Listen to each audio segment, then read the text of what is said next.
ये है आपका लास्ट चैप्टर है 8 सिविक्स का, चैलेंजेस टू डेमोक्रेसी। तो लोकतंत्र के आगे क्या क्या व्यवधान हैं। तो overview, this concluding chapter draws upon all that you have learned in the last 2 years so as to address the fundamental questions of democratic politics। 2 साल से यानी 9th और 10th में से आप जो डेमोक्रेसी के बारे में पढ़ रहे हो, तो ये जो लास्ट चैप्टर है 10th क्लास का, इसमें डेमोक्रेटिक पॉलिटिक्स के बारे में हम फंडामेंटल जो उसके क्वेश्चंस हैं वो इसमें पूछेंगे। What are the challenges that democracy faces in our country and elsewhere. तो लोकतंत्र के लिए कौन कौन से खतरे हैं जो हमारे देश में और बाहर के देशों में हैं। What can be done to reform democratic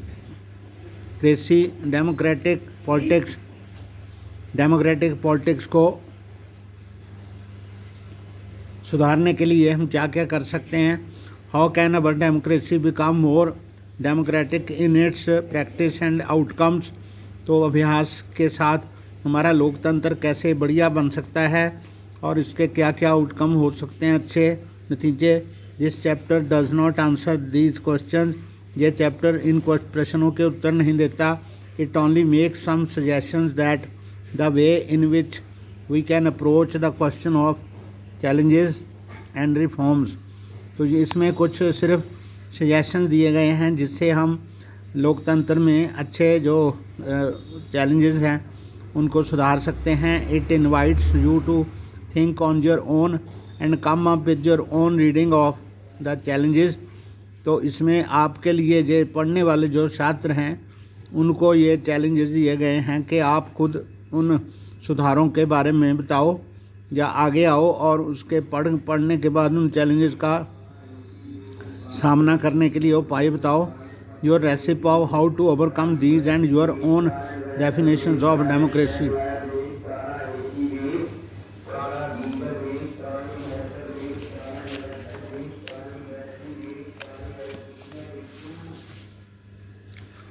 thinking about challenges, उन चैलेंजेस के बारे में सोचना। Do you remember the chapter of your political science text book of class 9? There we tracked the expansion of democracy all over the world. तो उसमें हमने democracy का, लोकतंत्र का कैसे दुनिया में उदय हुआ तो वो हमने पढ़ा। उसका एक्सपेंशन का मतलब है डेमोक्रेसी कैसे बढ़ती गई। Over reading thereafter has confirmed our initial impressions. तो पिछले जो हमारे विचार थे उन्हीं को आगे पढ़ते हुए हमने माना कि वो कन्फर्म हो गए। Democracy is the dominant form of the government in the contemporary world. तो जो पहले अब ये हमारा जो समाज है उसमें जो डेमोक्रेसी है वो एक डोमिनेंट फॉर्म है, यानी बढ़ती है, उसका पूरा जोर है इसमें। तो it does not face a serious challenge और राइवल। तो इसके आगे कोई सीधा चैलेंज नहीं है। Yet over exploration of various dimensions of democratic politics.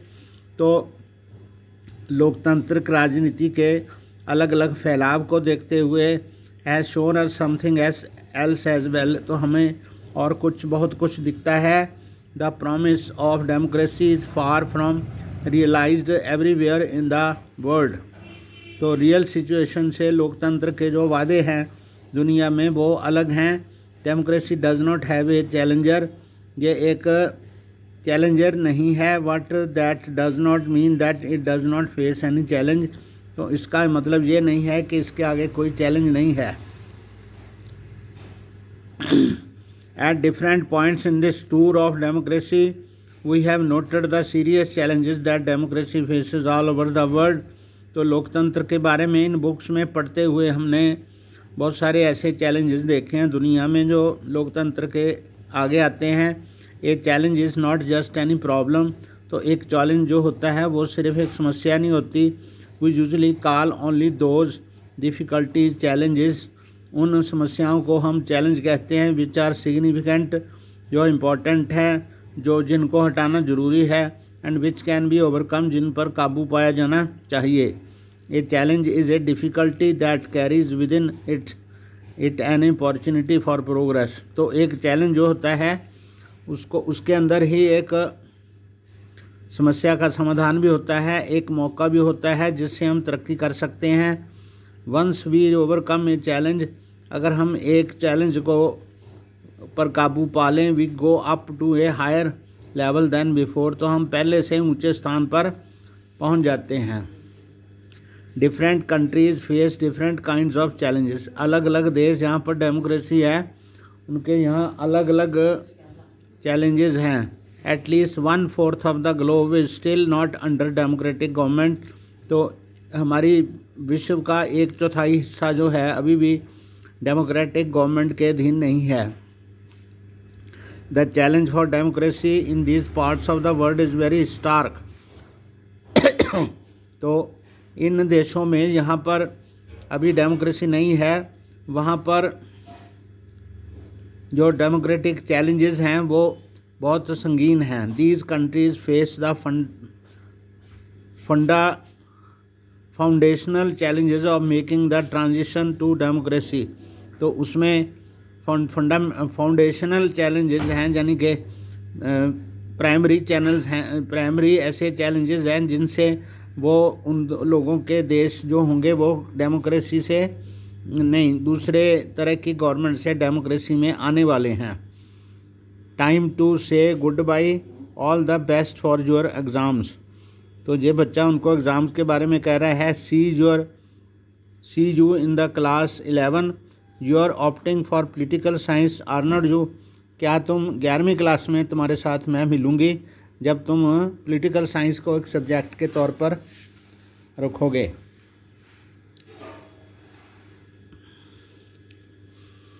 तो वहाँ पर डेमोक्रेसी आने वाली है, डेमोक्रेटिक गवर्नमेंट वहाँ पर बनेंगी। This involves bringing down the existing non democratic regime, तो वहाँ पर जो एक लोकतांत्रिक सरकार उन देशों में बनी है जो 1/4 हैं दुनिया में, तो वहाँ पर जो मौजूदा जो सरकार है जो लोकतांत्रिक नहीं है उसको गिराना होगा। Keeping military away from controlling government, तो मिलिट्री को से जो लोकतांत्रिक सरकार है उससे दूर रखना होगा। And establishing A sovereign and functional state, तो हमें ऐसी स्टेट बनानी होगी जो कि खुद मुख्तार हो और फंक्शन करे, काम करे। Most of the established democracies face the challenge of expansion, बहुत सारे जो जहाँ पर उन देशों में जहाँ पर लोकतंत्र है वहाँ पर लोकतंत्र को हटाया जाता है, उसका वही चैलेंज है। This involves applying the basic principle of democratic government across all the regions, इसका मतलब है कि सब जगह जहाँ जहाँ डेमोक्रेसी नहीं है वहाँ डेमोक्रेसी लाना ही एक चैलेंज है। Different social groups and various institutions जो हैं इस काम के लिए लगी हुई हैं। Ensuring greater power to local government, तो जो लोकल पावर को ज़्यादा पावर देना वो भी एक चैलेंज है। Extension of federal principles to all the units of federation, तो जो एक देश है उसके अंदर छोटे जो यूनिट्स हैं फेडरेशन के, उनको हर एक को अलग अलग पूरे अधिकार देने का काम वो भी एक चैलेंज है।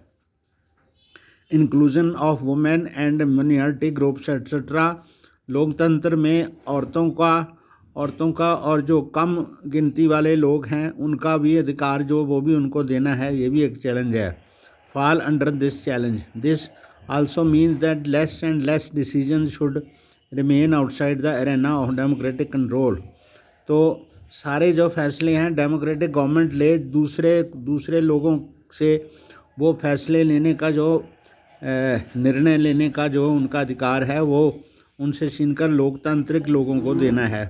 Most countries in including India and other democracies like the US face this challenge, Bharat और अमेरिका दोनों देश हैं यहाँ पर इस प्रकार के चैलेंजेस हैं। The third challenge of deepening of democracy is faced by every democracy in one form of the other, तो एक ना एक प्रकार से हर एक जो लोकतंत्र है वहाँ पर ये प्रकार का चैलेंज तो आता ही है। This involve strengthening of the institutions and practices of democracy, तो डेमोक्रेटिक जो संस्थाएं हैं उनको मजबूत बनाना एक तरह का चैलेंज है। This should happen in such a way that people can realize their expectation of democracy.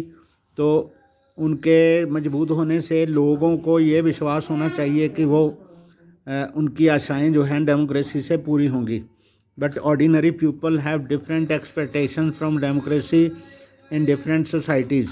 तो अलग अलग समाज में अलग अलग लोगों के लोकतंत्र पर अलग अलग उनकी आशाएं हैं। Therefore this challenge takes different meaning and paths in different parts of the world. तो दुनिया के अलग अलग जगह में जो डेमोक्रेसी है वहाँ पर अलग अलग जो उनके चैलेंज हैं। In general terms it usually means strengthening those institution that help peoples participation and control.